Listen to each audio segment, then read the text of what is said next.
What's going on, guys? Welcome back to hashtag AskGSM, here today for September 23rd, 2020, episode 356. I am Graham GSM Matthews. Hope you guys are doing well. Got to start off on a bit of a sour note here. Just read a couple of hours ago that Joe Laurinaitis, a.k.a. Road Warrior Animal, passing away at the age of 60. Really sad stuff. I actually had the chance to meet him, not just at all. I met him 5 years ago. For example, I met Howard Finkel when he passed away in April. I met him 3 years ago, in November of 2017, at the Rhode Island Comic-Con. I met Road Warrior Animal in January at one of the last wrestling shows that I had a chance to go to before the pandemic. I went to that show this year. I went to the Evolve show in late February, actually on Leap Day. And then I went to a big event signing the week after that in early March. And that was it. I haven't been, obviously, any shows since then. There's no shows running here in the Northeast. I know there's a couple of shows running elsewhere. There's a lot of indie stuff going on right now, some with fans, some without fans. I don't know if you can even really meet people now. I'm not even really sure if they're doing, meet and greets and autograph signings and stuff. But anyway, so I had the chance to meet him back in January. Nice guy. I know there's been some shit out on him the last couple of years. I know he said some dumb stuff about Becky Lynch. That's just a dumb thing to say. I never fucking hated the guy for that. But if you do, I guess that's your own opinion. But there really is no denying, regardless of his opinions on women's wrestling and Becky Lynch and stuff like that, the guy had some pretty outrageous opinions. He was still one half of the greatest tag team of all time, at least in my opinion, in the Road Warriors. And if you're not willing to admit that they're the greatest tag team of all time, you'd be a moron to not admit that they're at least in that conversation. But in my opinion, and in the opinions of many other people, they are number one. And it is really sad, too, just because we had the rise and fall, or the fall of the Road Warriors, the final ride or something, the last ride of the Road Warriors episode of the Dark Side of the Ring show back in April, I want to say May. That was only 4 months ago, and it was really sad because his partner Hawk passed away, a long time ago, 2003, but he talked about that in depth, and it was really sad. So now know that he's gone too is just terrible. So my condolences and thoughts, prayers go out to the family, friends, fans. Just really sad stuff. But I am glad I had the chance to meet him earlier this year. Get a picture with him. It's up right now on my Twitter page. But yeah, he was a nice guy when I met him a couple of months ago. And it's a big loss to the wrestling industry, considering the impact that he and his tag team partner Hawk had as the Road Warriors, Legion of Doom, as, again, in my opinion, the greatest tag team in all of wrestling history.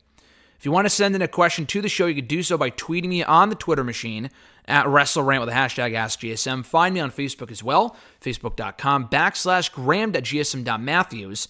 You can drop a comment on the post that I usually put up on Tuesday nights, if not on the wall itself. And last but certainly not least, drop your question down below in the comment section on this very video. I'll include your question in next week's edition. So we'll start from the top here with the YouTube questions. First from Hand Sanitizer. They sent this in last week. Thanks for answering the question from last week. I used to see your channel a lot in a different name back in the day. I think back then I asked you if Seth Rollins would become an Edge type heel, Dean Ambrose a Stone Cold Steve Austin type, and Roman Reigns a John Cena character when they were barely in WWE.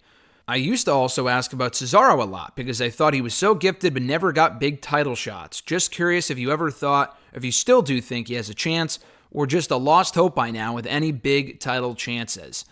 I'm sure I've talked about Cesaro a lot here on this channel. Not a lot recently, just because I feel like people kind of got the gist. He ain't going anywhere in terms of higher up on the card.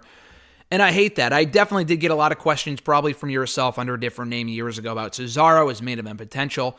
And I'm sure I sat here and said, listen, the guy's got, maybe not world champion written all over him just because his mic skills admittedly aren't the greatest at all, which is why they put Paul Heyman with him.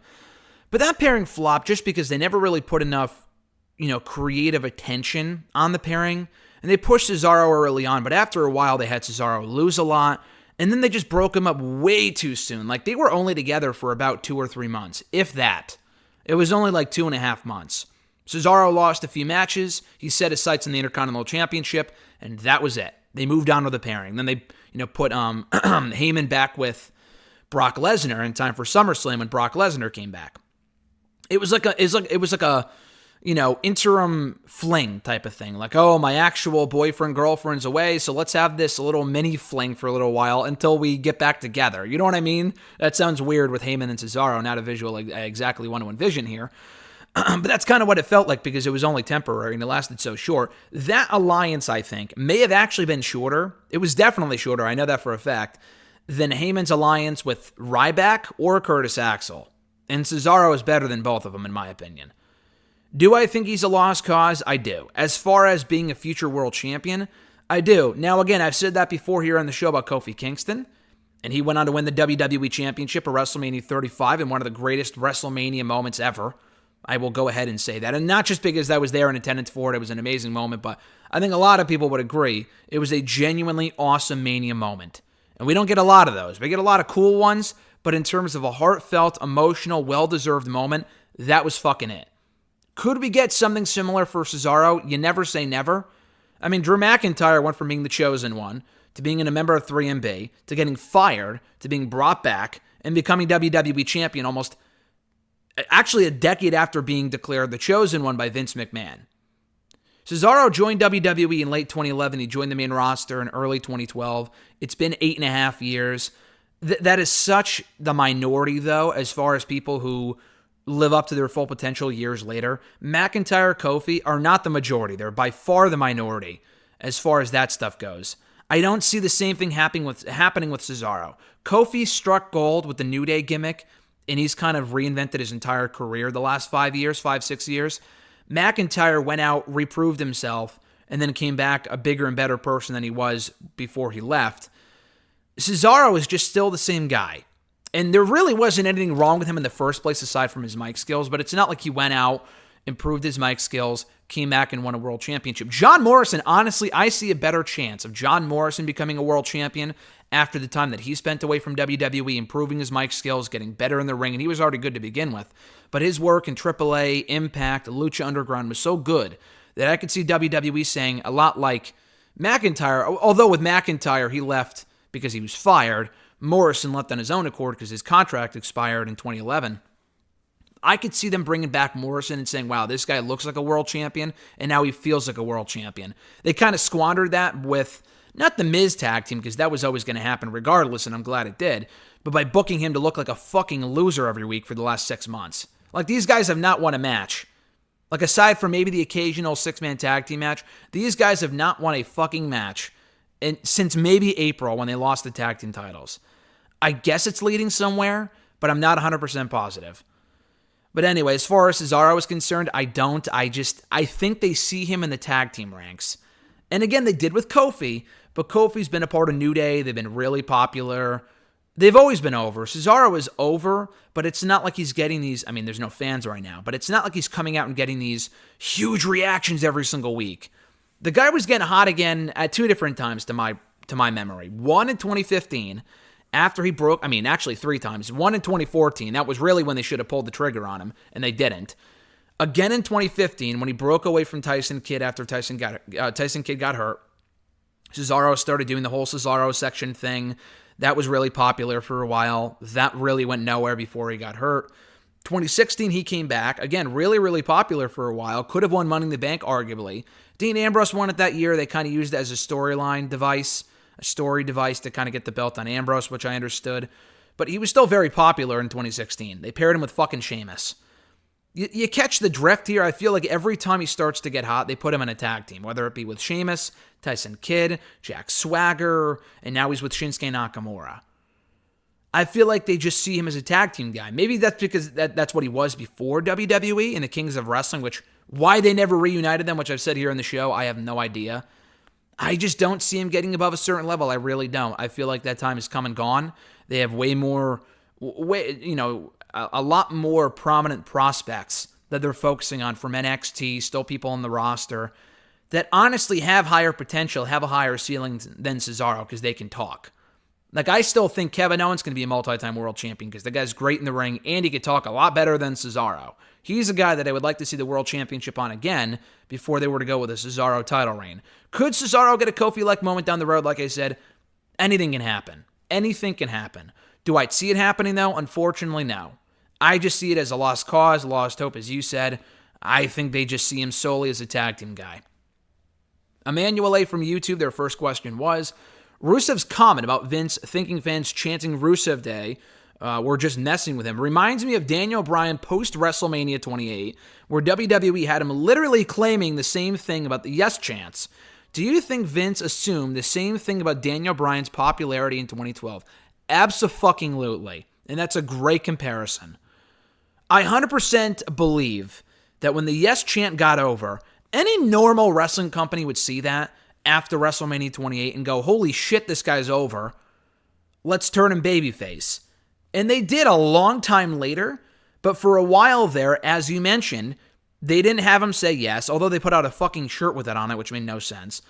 But so he was wearing the yes shirt, which sold like hotcakes for a while. I would still see it. I don't see it now as much, but I used to see it a lot, like people wear it around school and in public. And this is Daniel Bryan we're talking about, not CM Punk, not John Cena, not a big name. It's Daniel Bryan. And the guy's a big name in WWE, but as far as like casual fans are concerned, not really. And then, despite wearing a shirt that said yes on it, he was telling the fans to say no. So when they started chanting no, he started doing yes again. That was a whole thing throughout 2012. Again, any logical promoter would turn the guy face and put the championship on him again. They did that, albeit a year and a half later. Because I am 100% convinced, as you said, Emmanuel, that Vince was convinced that it was because they were making fun of Daniel Bryan, not because they wanted to see him succeed, not because they were getting behind the chant, not because he was popular. He wasn't the guy they were focusing on. They weren't chanting the whole brogue thing for Sheamus. So it's like, oh, then they must be making fun of you. You're not the guy that we're focusing on. You're not Sheamus. You're not John Cena. You're not this guy. You're not that guy. So clearly they're making fun of you, which is complete bullshit. But 100% you're right. The whole yes thing is very, very similar to the whole Rusev Day gimmick. And Daniel Bryan has never outright said that, probably still because he still works there. Maybe when he leaves at some point, he would come out and do an interview and someone can ask him about that. And he would be like, yeah, they thought they were making fun of me, which is why we kind of tried to die it down, and it didn't fucking work. Unlike Rusev, it was too loud to ignore, and Rusev's was too loud to ignore too, but they gave the guy a fucking token U.S. title run before shutting the people up by taking the belt off of him and turning him heel a week later. Daniel Bryan is better than Rusev anyway, but Bryan, it was just a continuous thing. They never stopped the yes chant. So it got to a certain point where it's like, all right, we kind of have to push him because they're just not going to stop. The Rusev Day stuff stopped after a while because he just wasn't booked properly at all. But anyway, his second question. To continue the discussion about WWE babyface title runs, I think it might be a marketability thing where a conquering hero, quote-unquote, archetype like Hulk Hogan or John Cena has a broader appeal to fans, especially kids. Drew McIntyre's reign seemed designed to have him fulfill that role now. Do you think he's been a great champion? Or, to ask a bigger question, do you think Drew McIntyre is a great choice to be the face of the company? Yes, I do, but I've said this before. I don't feel like there's one true face of the company, nor do I really think there should be. I know there was back in the Hogan era, and people went to those shows solely based on whether Hogan or this guy or that guy was on the card. But when those guys go away, when those guys get bigger than WWE, when those guys get hurt or turn heel, then who do you have to rely on? I don't like personally, and maybe I've said differently in the past, but I'm telling you right now, I think having 5 or 6 core guys that you can build around is a better idea. Now, I know they obviously were doing a lot better attendance-wise with one face of the company 20, 30 years ago, but it's a different time now in 2020. In my opinion, it's not about just one person. People don't go to these shows depending on whether John Cena is going to be there or not. They see WWE in town, and they go whether they want to or not. I feel like you have to get the company hot enough. Because after they start building up these people, I'm not to say that no one should feel special. You got to find the right balance here. Because in WWE's mind, they're so I feel like they're paranoid to make another Rock or Stone Cold or Hogan or Cena because they think they're going to leave. I'm not saying don't make them that big. You can make people that big, but you can also have people on that same level. You don't have to have one guy. That's what they tried so desperately to do with Roman Reigns for such a long time, and it never worked. Because he's not The Rock, he's not Stone Cold, he's not Cena, he's not this guy, he's not that guy. He's great, but he's not on that level. People don't see him on that level. I think he could be, but the wrong booking decisions kind of prevented him from getting there, and a lot of other factors as well. But I do think having a core group of guys to build around is the better idea. So I don't really believe in, the face of the company, and because I feel like Rollins is also in that conversation too. He's been very much a top guy his entire past 5 or 6 years on top. Yeah, he would win the U.S. title, the tag titles, but he was always a face of the company. He was never on fucking main event doing this or that. The guy was always doing something of importance on the show. He's got that feeling about him. AJ Styles has that feeling about him. Roman Reigns has that feeling about him. Daniel Bryan to a certain extent as well. Very few people have that same aura. Whereas a guy like Kofi, for example, was WWE champion for 6 months. Not a slight on Kofi, but they took the belt right off of him and never featured him in anything of importance after that. Like literally nothing. It was back to the tag team ranks for him. And that was nice and all, and I love the New Day. But that really would, that really would have been a prime opportunity for them to build up Kofi as a main event guy. He didn't have to be the WWE champion forever, but the least they could have done when they took the belt off of him was keep him at that level, because he was booked so well as champion. I give the company credit for that. He was booked amazingly well as champion. To squander that by putting him right back in the tag team ranks where he had spent the last 5 or 6 years of his career, I felt was a mistake. So as far as Drew McIntyre is concerned, I do think, again, face of the company is questionable. I don't really believe in that whole thing. But I think he can be. If we're talking as far as that is concerned, top guy, whatever, I absolutely think he can be. He is great. He has a great look. He can go in the ring. The guy's evolved into an awesome talker. He can connect with an audience. He can work as a heel. He can work as a face. I think he's the perfect person for that role. And I don't want to see this all talk about, ratings have declined to this person on top. Ratings have been declining for fucking years with anyone on top. Because WWE has failed to create stars so many times in the past that I feel like it's a self-fulfilling prophecy where you don't create stars, and after so long, the damage has been done. And now no matter who's on top, whether it be McIntyre, Roman, Cena, Goldberg, Brock, the ratings will be shit regardless. This whole talk, and I'm not saying this is an overwhelmingly, very popular opinion, but I have seen people say, McIntyre's such a good champion, then why are the ratings in the toilet?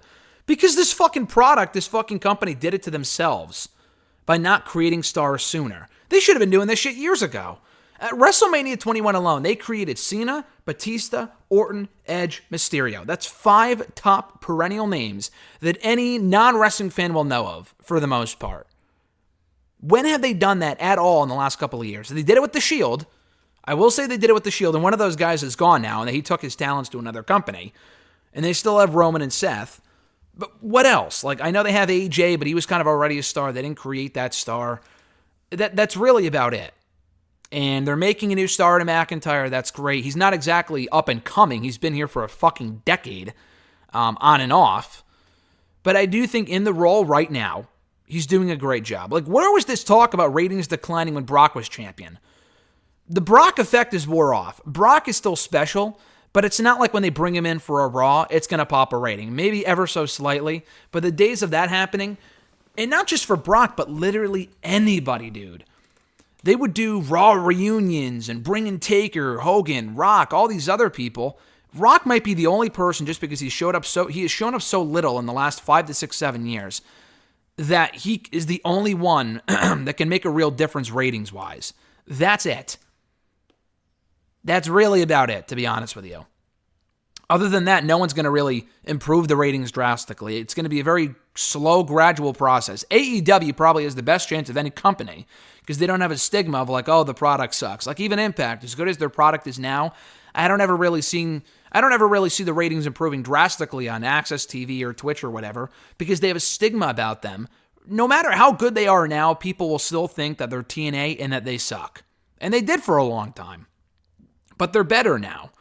But it's like, I don't want to say like a bad boyfriend or girlfriend, but like you have this, and people can change, I believe, maybe not everybody, but you have this vision in your mind. You have this idea of someone in your head. After they had wronged you, pissed you off, drove you away, a lot of people aren't willing to forget and forgive and move on and accept that person for who they are now. A lot of people won't do that. And I feel like wrestling fans are the same way. Everyone is the same way when it comes to other stuff outside of actual people. When it comes to wrestling especially. AEW is a clean slate. They haven't wronged their audience yet, which is why I could see them building their fan base, as long as they create new stars, and I'll get to that later. WWE, for a lot of people, they wronged their fan base so many times that people have just tuned out and aren't coming back, regardless of what they do now. I know this is so far removed from your original question, but I just talking about the ratings and McIntyre on top. I think he's been a great champion. The lack of crowds notwithstanding, just because that's beyond anyone's control right now. He's had some awesome promos. He's had some good feuds, great matches. The Rollins match was great. The guy beat Brock Lesnar in, 5 minutes of WrestleMania? He's been booked like a star. And it goes both ways. The person themselves has to hold up their end of the bargain. And WWE has to book that person like a star. Those are the two biggest factors. It comes down to the McIntyre, it comes down to the person themselves, like McIntyre, and it comes down to the company. For example, I bring him up all the time. Jinder fucking Mahal. The company, to their credit, actually did a great job of making him out to be a star. Jinder himself did not hold up his end of the bargain. He tried, and I don't blame the guy. To an extent, I guess I do a little bit, but he just wasn't that guy. He was never good. I mean, anyone can be a world champion, but to actually feel like a world champion, he was not that guy. He was never a good wrestler. He was never a good talker. He just is not a great character. He's fucking boring as shit. Drew McIntyre is actually fresh. People can get behind him. He has great matches. He has great promos. And it's not just, he has to have great matches. It has to be everything. Connect with an audience. Be able to talk, be able to wrestle. Those are the big three factors in my opinion. McIntyre has all of those things. He does those things so amazingly well that I think he's a fantastic fit for that WWE Championship role, for that role as WWE Champion. The Orton feud I haven't really cared about lately. I loved it going into SummerSlam. They had a great match there. That was another really, really good match. He had a couple of good matches with Bobby Lashley. I thought that was great. The Ziggler match was also very good at Extreme Rules. Predictable outcome, but it was a good match. He's had a lot of great matches, and he's done very well for himself on TV and on Raw. I don't think the guy's been pinned one-on-one in like a year. So that they're doing a great job of building him up. That being said, though, I feel like with McIntyre going forward, are they going to keep the championship on him past Sunday? I don't know. I feel like they may feel that they need to switch things up. I would love to see McIntyre win. And if Keith Lee was to come in and take the championship from him, then I wouldn't be opposed to that. I feel like Orton been there, done that. Yeah, it's been a couple of years since his last real championship run, and even then it was like a month long. I don't give a fuck. I have no desire to see Randy Orton as WWE Champion. He's done amazing work in 2020, but I feel like his title reigns, him as champion, just doesn't work anymore. It didn't work in 2017. Certain as fuck didn't work in 2013 or 2014. Those reigns were terrible. Like fucking terrible. He was booked to look like such a fucking loser at that point, and the matches were terrible, the feud sucked, and he's just boring in that role.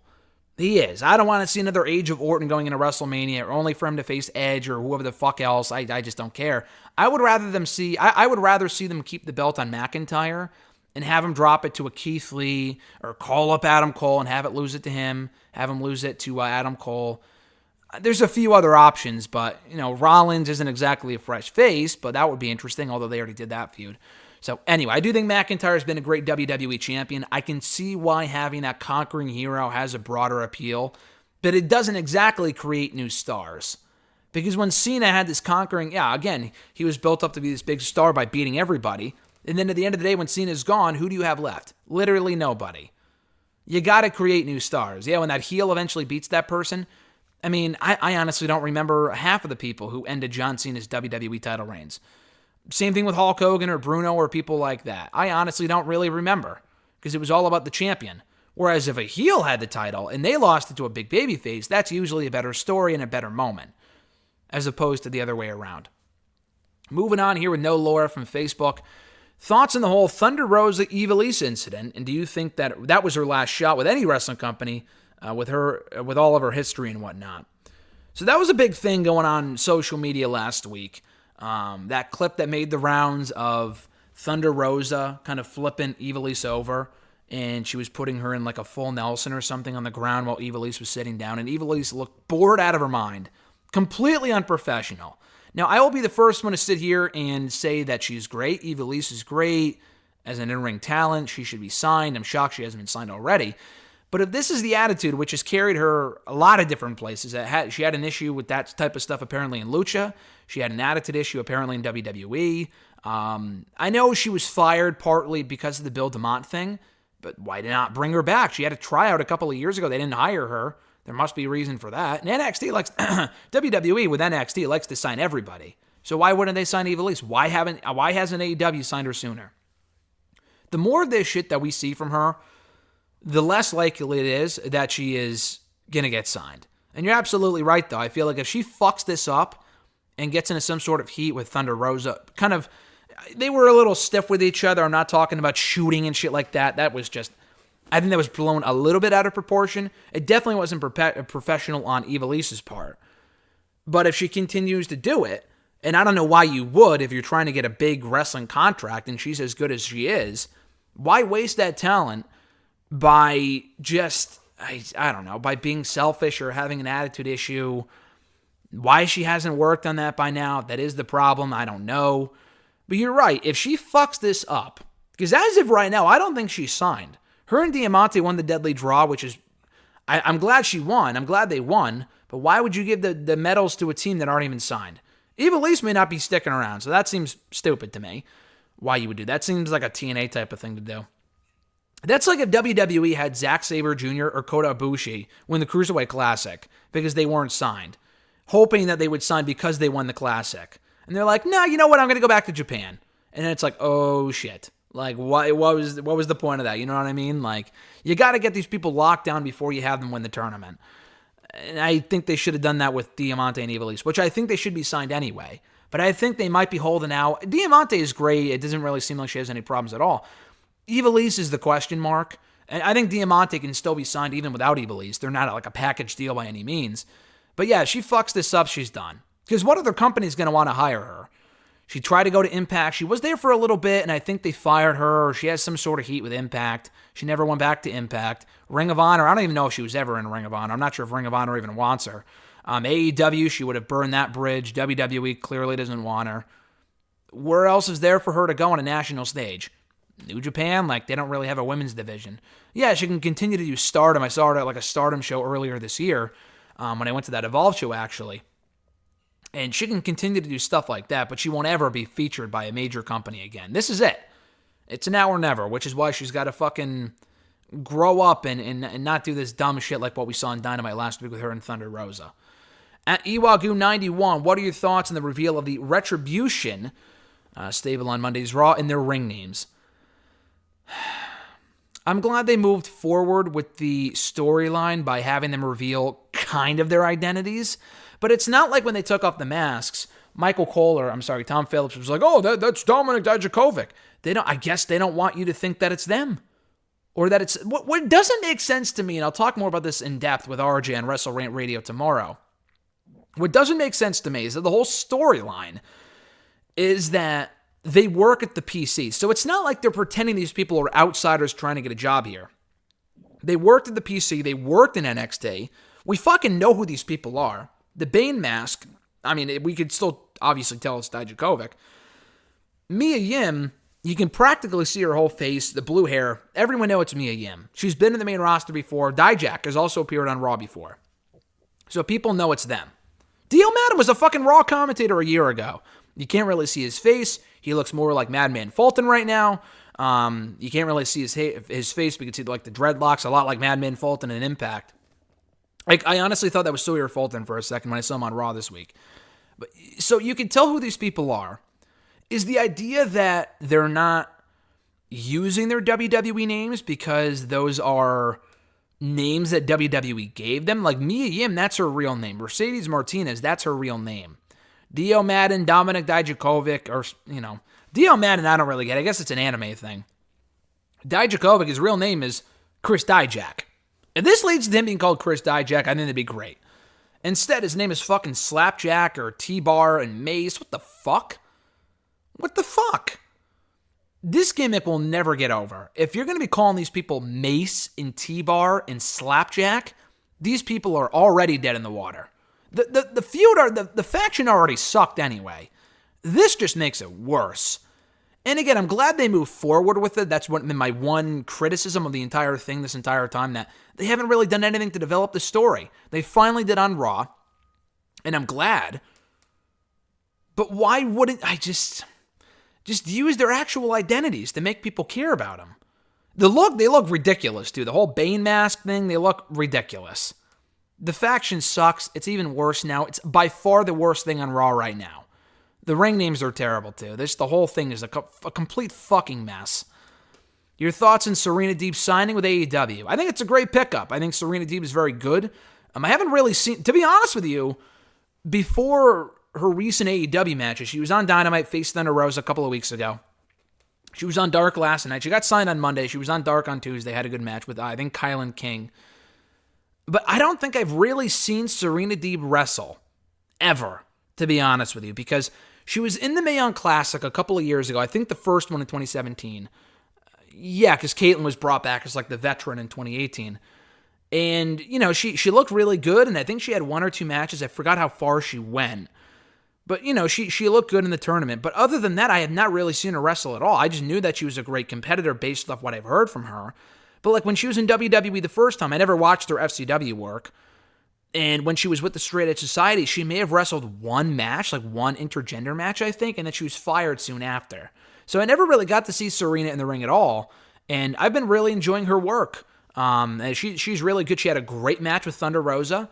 And the Kylan King match was what it was. But I think she's a great pickup for them. And, you know, she was signed to WWE as a Performance Center coach a couple of years ago. They let her go earlier this year.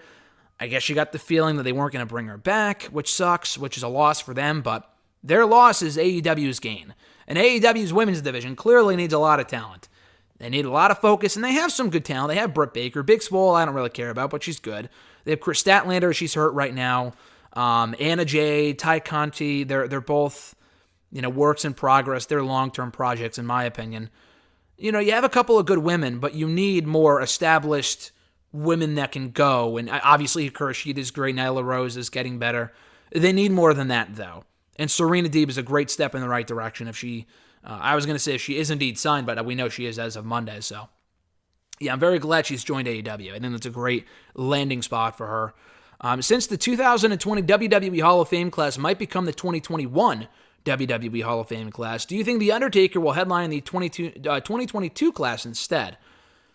Yeah, probably. I don't think they would put him... So if they save all those people from 2020 until next year, which isn't confirmed yet, that's just kind of the popular opinion, which by this point it's fucking September. You might as well just wait. It's not like they're going to do it over Survivor Series weekend. And I think they deserve to have their moment. It's not like, you know, it's not like they're going to, you know, do it just online or something and then just say they're inducted. Like, they want to have the actual ceremony. I don't think we're going to be back to normal by March. I really don't. There might be limited fans in attendance. We can go back to the banquet hall setup from way back in the day. I think that'd be way better than doing it in front of fans. I think doing it in front of fans is just dumb. It's boring. I think having the banquet setup is just a lot more interesting.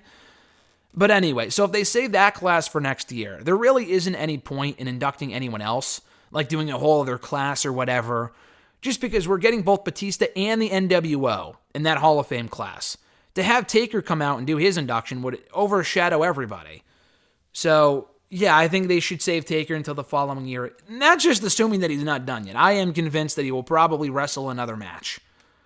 I don't think he's done yet. I know this whole, you know, the dream fantasy scenario is that he retired a couple of months ago. WrestleMania 36 was his final match. He can now go into the Hall of Fame next year. I don't see that happening. Even if there wasn't a pandemic, and even if next year could potentially feature Taker in that spot, even if it could, I don't think he would. I don't think it would. I think he wouldn't go in next year. I think they're going to really, really wait until he's actually done, which I'm not convinced yet that he is.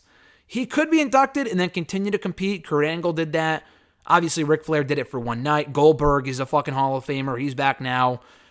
You know, they put him in thinking that he was done, and he ain't actually done. He is far from it. He actually signed a fucking 4-year deal, 3 or 4 year deal with like 2 matches a year. So that doesn't really matter. I guess they could do the same thing with Taker.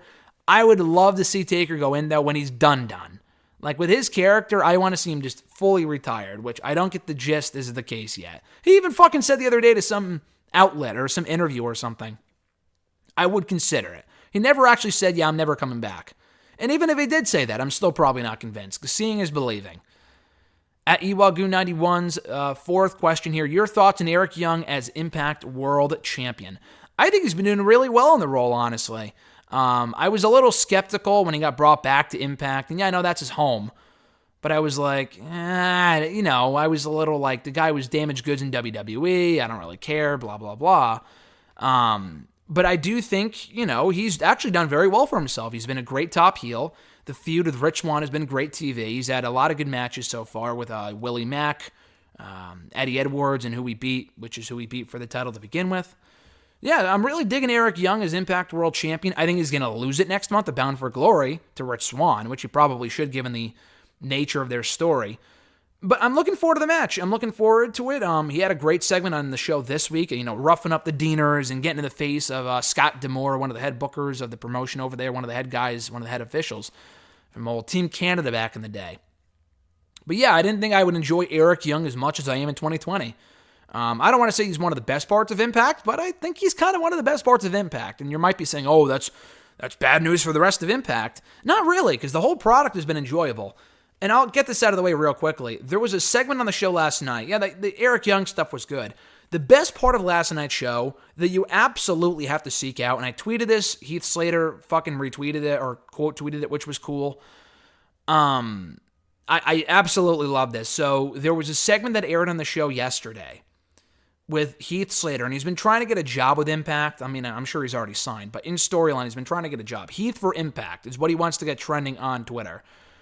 They put together this 5-minute video package with Heath and Rhino and all these cameos from David Hasselhoff and Nancy Kerrigan and fucking Chuck Norris. Flava Flav was in there. It was amazing. It legitimately made me laugh. And not a lot of things on wrestling today make me laugh, but that was really funny. That and the Sue thing was great too. When she flipped off. I missed that actually. My DVR cut that out because I watched Dynamite watched it second last week. So it cut that part out. The show ended with the minivan driving away, but before she flipped them off. I would have laughed my ass off at that, and I did later on when I saw it on YouTube or Twitter or whatever. I think it was on YouTube, but I missed it initially. Other than that, though, that Heath Slater video that they aired on Impact last night, one of the funniest things I've seen on any wrestling show all month long, if not longer. It was great, so definitely checked it out. I know it's not exactly related to Eric Young, but it's also from Impact, so that's why I mention it. At Matt Rago98, their question was, has NXT's appeal worn off now that there is no longer a revolving door of main eventers?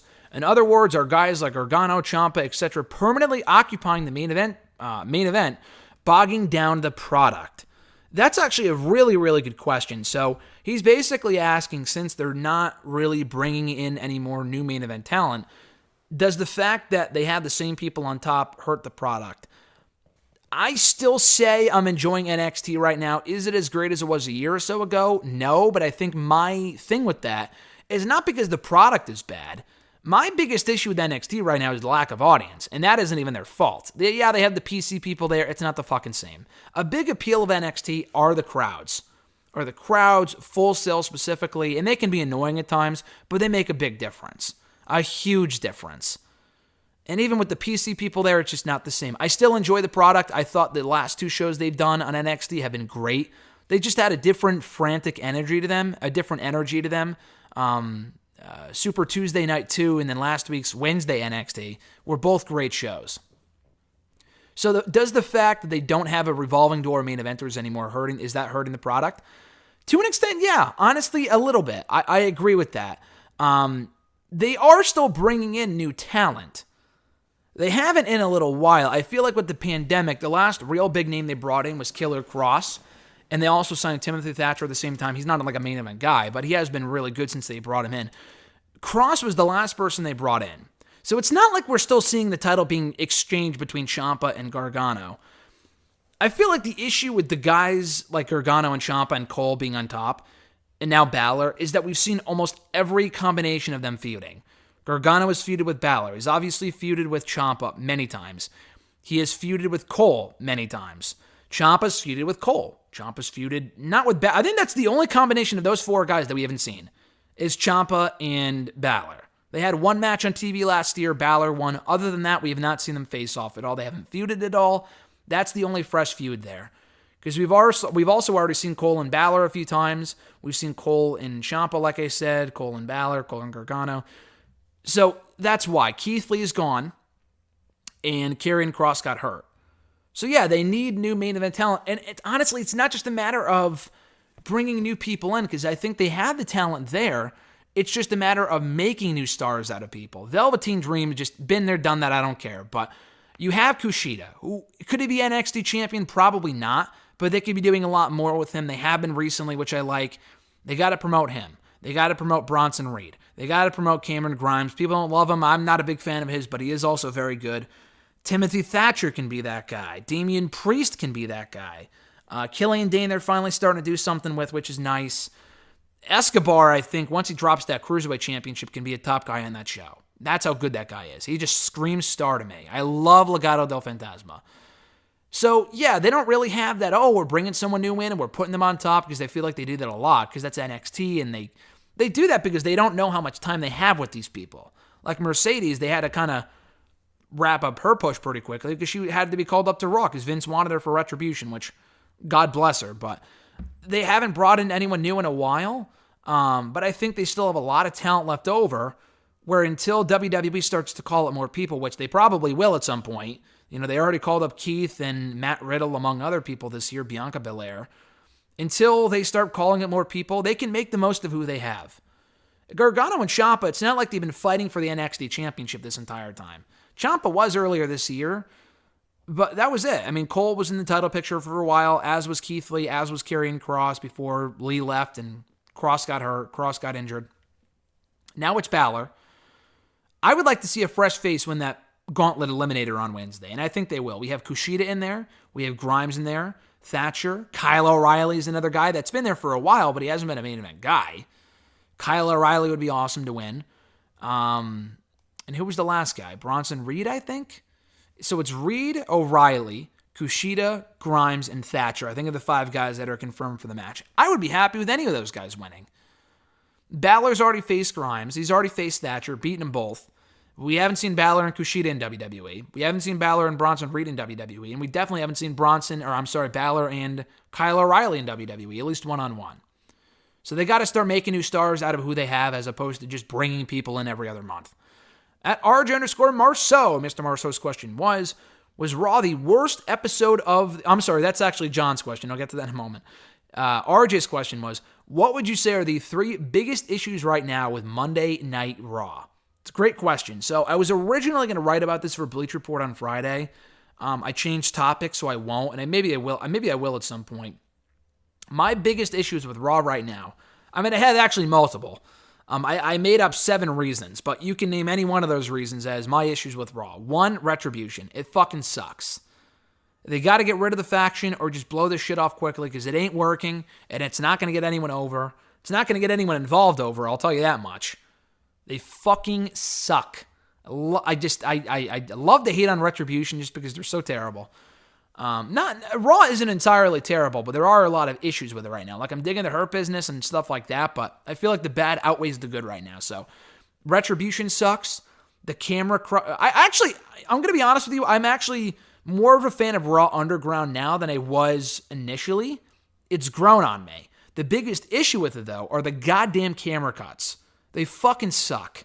It just makes the whole thing unbearable. The camera cuts, are terrible. They got to fix that shit. So that's an issue. They got to build more women in the Raw Women's division. They have the talent. That's the problem. Even with Becky and Charlotte gone for right now, they have the talent there. Bianca's a star. Peyton Royce can be a star. Shayna Baszler should be in the Raw Women's Championship picture, but no, they want to put her with Nia Jax to give Nia Jax something to do. Who fucking cares? I like the Riot Squad. They have the talent for a very exciting Raw Women's Championship scene. They're just not using them right now. Mickie James is also very good. They got to promote the right people. Zelina, honest to God, I really hope she goes in there and has a blow-away showing on Sunday's Clash of Champions pay-per-view. I really do. Because as of right now, I just could not give 2 fucks about Zelina Vega and the Raw Women's Championship picture. They have to improve their tag division. They have no tag teams. They got to end the Rey Mysterio, Seth Rollins bullshit. I think they got to move on from Orton and McIntyre after Clash of Champions, but they probably won't. I could see them having a Hell in a Cell match, but I don't know. I feel like just the feud's getting old with me. The non-finishes are terrible. I hate the fucking non-finishes. The show just feels too formulaic at times. So I know there's more than 3. Raw has a lot of problems. There are some good stuff about the show too, but I feel like those are my biggest problems and stuff that should be addressed. At Reborn Again, John Ritlin from the Twitter machine. Check out his show, Real Honesty with John Ritlin on YouTube. I checked out his Raw review from Monday. I legitimately, dude, I wrote about this on the video itself in the comment section. I died laughing. It was a great review, and it was so point on accurate. And, I don't always love to watch reviews where, like, not you, John, but, like, just in general, where everyone's shitting on Raw when I thought it was a decent show. People just like to shit on Raw. But you are 100% in the right to shit on that show, because that show sucked. It sucked. So check out his review when you're done here. But his question was Raw the worst episode of the year? Like, it was catastrophically bad, he said. I don't know if it was the worst episode of the year. It was up there, and I feel like I've seen enough rants on the show and enough people talking about how bad it was to justify it being a bad show. I really thought that post-SummerSlam episode was also terrible. It was equally awful. And I think what I hated about that show was how we were coming off of a great SummerSlam pay-per-view. And then they immediately follow such a great show with such a shitty episode of Raw. So I would have to go back and read the results, watch the show to really determine which one was worse. Those episodes come to mind as being the worst of the year. There have definitely been other bad shows that Raw's put on. They've also put on a lot of good shows. I'm not saying Raw's been terrible all year. Lately, it's been just fucking abysmal. Especially on Monday. Monday was just terrible. I didn't think that in the moment. I'm thinking to myself, I don't know if it was the worst show of the year. The more I think about how bad that show was, the more I think that it was among the worst episodes of the year. If not the worst, it's definitely 2 or 3. It was a really bad show. John's second question, what 3 things has AEW done well in their first year on TV? What are 3 things they need to improve? Good question. 3 things they've done well.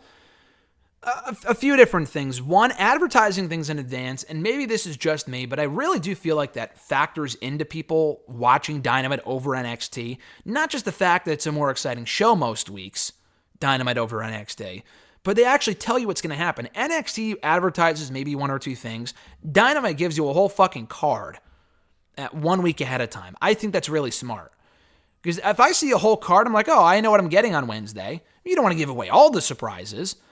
But if you give away most of the card, it gives people stuff to look forward to. I love that about AEW. I'm really, really happy they do that. Storyline consistency. There are some things they do that don't make any fucking sense. But for the most part, they have great storyline consistency. With like the Elite stuff, that's been coming along well. There's some stuff they do. Like 1 week, there's someone on the show. The next week, they're not on the show. I guess that would be more of an issue than a positive. But for the most part, as far as storylines are concerned, they have a beginning, a middle, and an end. There's very rarely any storylines the company does that they don't end unless it was really, really bad. Like the whole Nightmare Collective bullshit, which fucking sucked.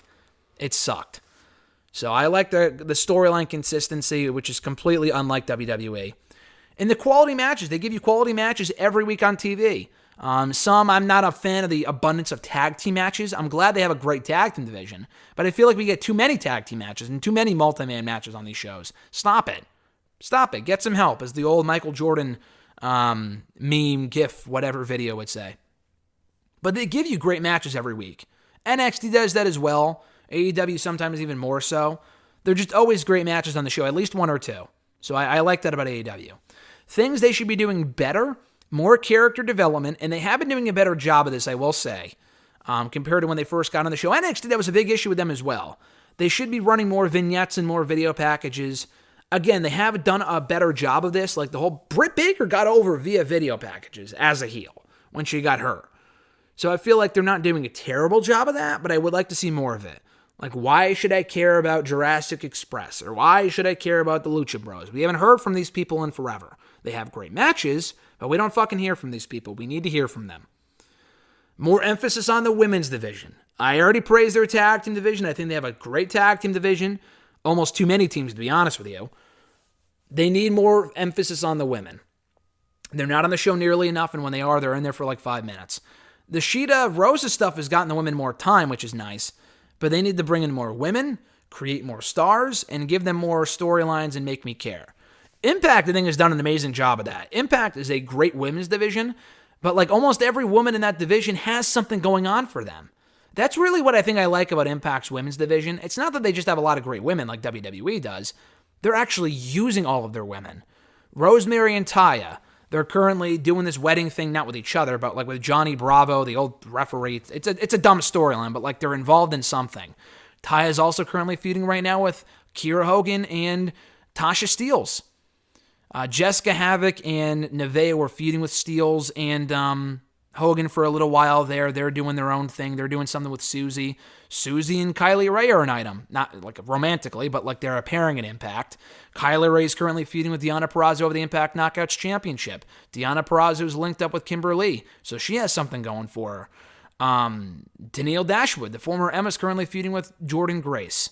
They have a lot of women, and they're making great use out of almost everyone they have, which is really cool to see. So I love their women's division. AEW has a lot of good women, as does WWE. They're just barely on the shows. So I'm glad Sheeta and Rosa are doing their thing, but they need more emphasis on the women.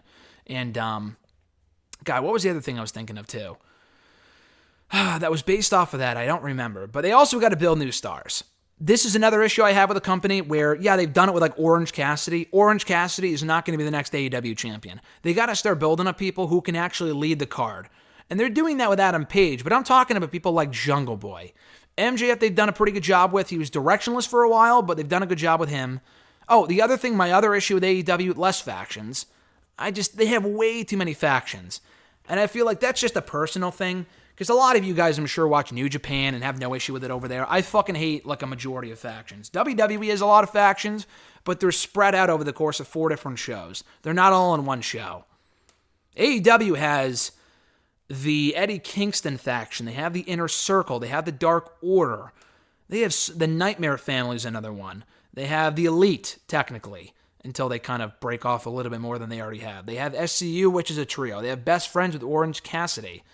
They have a lot of factions. They gotta stop it with the factions. I'm not a big faction I love factions, but I feel like they just have too many. Like, Inner Circle serves no purpose at this point. Zero purpose. They really should have split up weeks ago. But yeah, they gotta build up new stars. They're kind of doing that with certain people. Like, Jungle Boy always looks good, but the guy's gotta pick up important wins. I honestly wish it was Jungle Boy beating Jericho in that Mimosa Mayhem or whatever the fuck it was match. The Jericho-Cassidy feud was good. But you can't sit there and tell me, oh, Orange Cassidy is the next world champion because he beat Jericho. From a storyline standpoint, he probably should be. The issue is that he can't be because the gimmick is not main event material. It can only go so far. Regardless of how intense he gets, he's not main event material. He's just not. It's the same thing with Jinder Mahal. He's just not main event material. Or at least the gimmick's not. But Jungle Boy could be. Luchasaurus might, maybe, if they promoted him the right way. I know he's a fucking dinosaur, but the guy's great. He's really good. Scorpio Sky is really, really good. They should have given him more of a singles push over fucking Orange Cassidy, in my opinion. MJF is a future star. Paige is great. They're already kind of on the right path with Paige anyway. I'm not really concerned about him. There's a lot of guys I feel in AEW that could be bigger stars than they are, and they will in due time.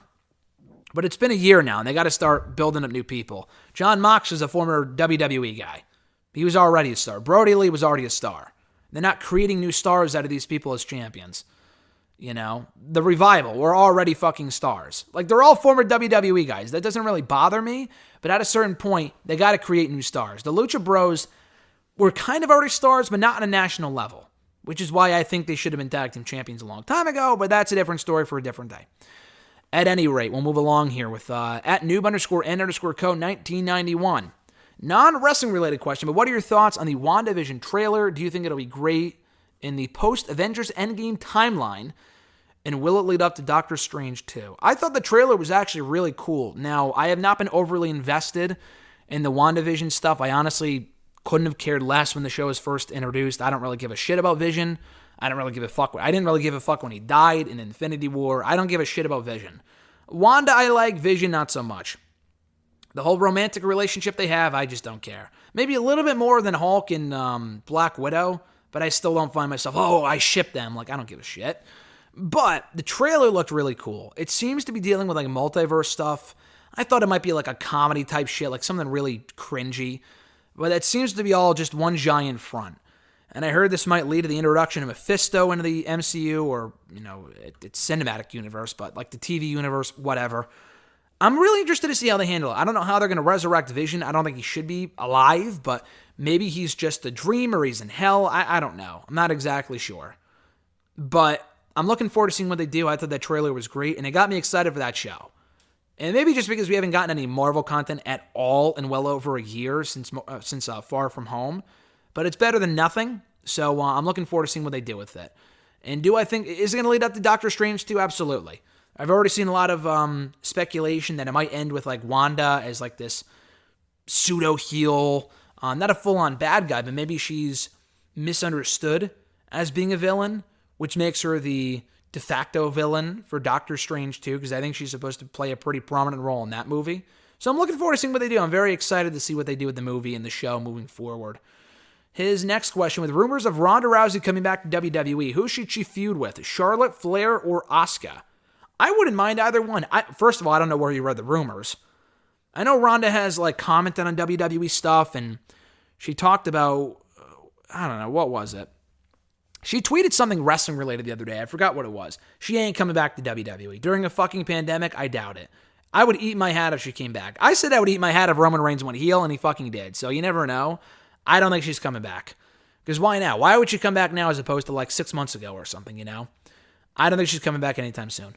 But if she were to come back, obviously Becky would be the right choice just because they never really finished their feud, never had a singles match, but Becky's pregnant, so that's not happening. If it were between Charlotte and Asuka, I would go with Asuka just because it's a fresh feud, as you mentioned in your tweet. We never got to see Ronda and Asuka.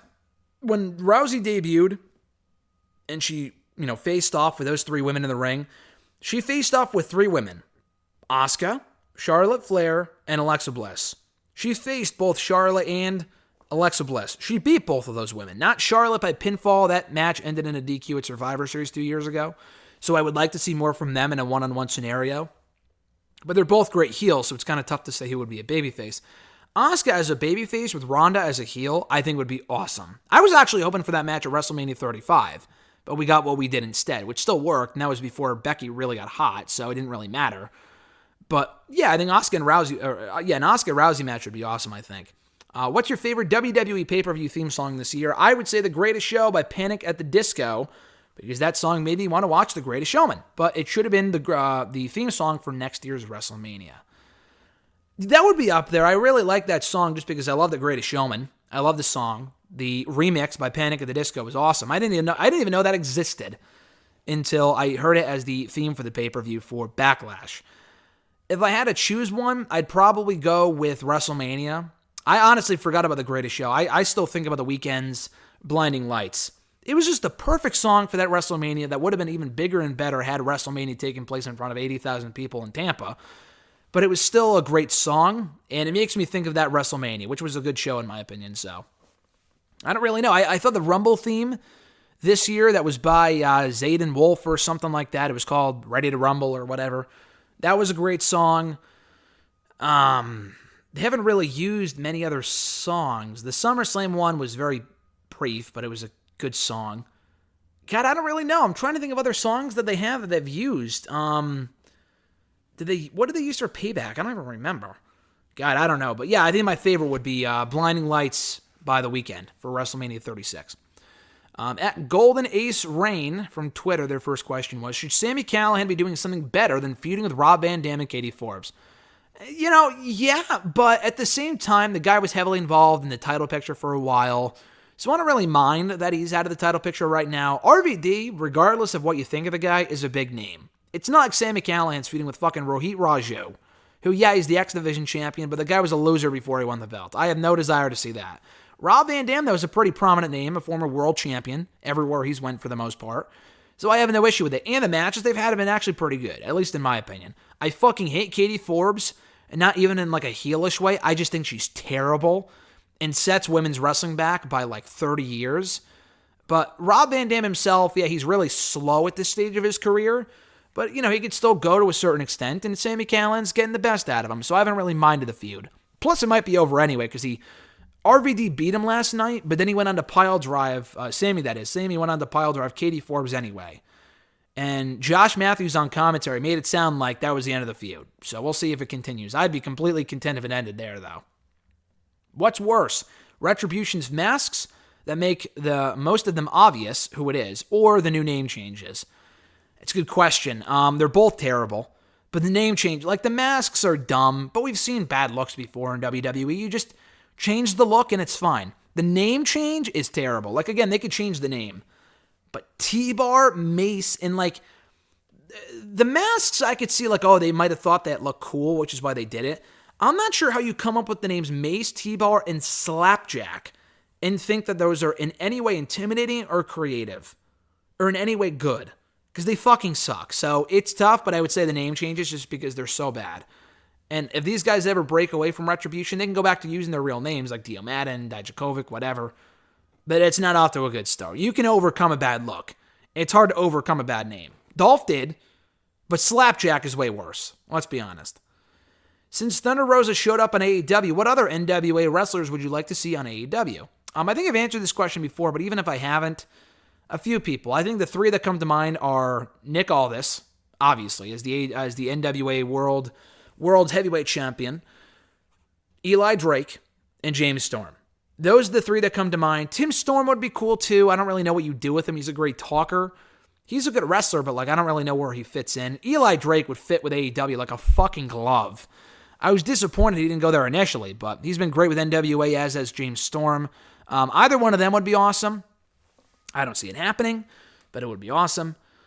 Nick Aldis would be great, I think, just because of his history with Cody, and the guy is just a star. He should be doing a lot more than he is right now, just with NWA not running any shows at the moment. So yeah, those three come to mind. Allison Kay would make sense. I've said her before. I'm not her biggest fan, but she is very good. Melina, I would say, but she's now in WWE apparently, so probably not her. I'm trying to think who else from NWA. Like, a lot of people left. Like, Starks is already there. Kingston's already there. Zicky Dice is on his way out, apparently. Wade Barrett's is in WWE now as Stu Bennett. Or Stu Bennett's now in WWE as Wade Barrett again on commentary. I don't really know who else. I'm trying to think. They don't really have a very big roster to begin with. But yeah, definitely those three. Nick Aldis, Storm, and Drake would be my top three picks. Let's see. At Scarlet1 from Twitter, thoughts on Late Night Dynamite?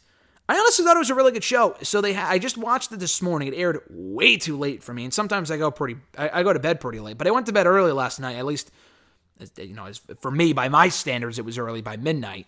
I was already asleep by the time the show aired, but I watched it this morning. It was a good show. Brandy Rose and Anna Jay was even better than expected. It wasn't great, but it was better than I thought it would be. Ben Carter and Scorpio Sky had a great match. And even Matt Sydal and Sean Spears had a fun main event. So I enjoyed the show.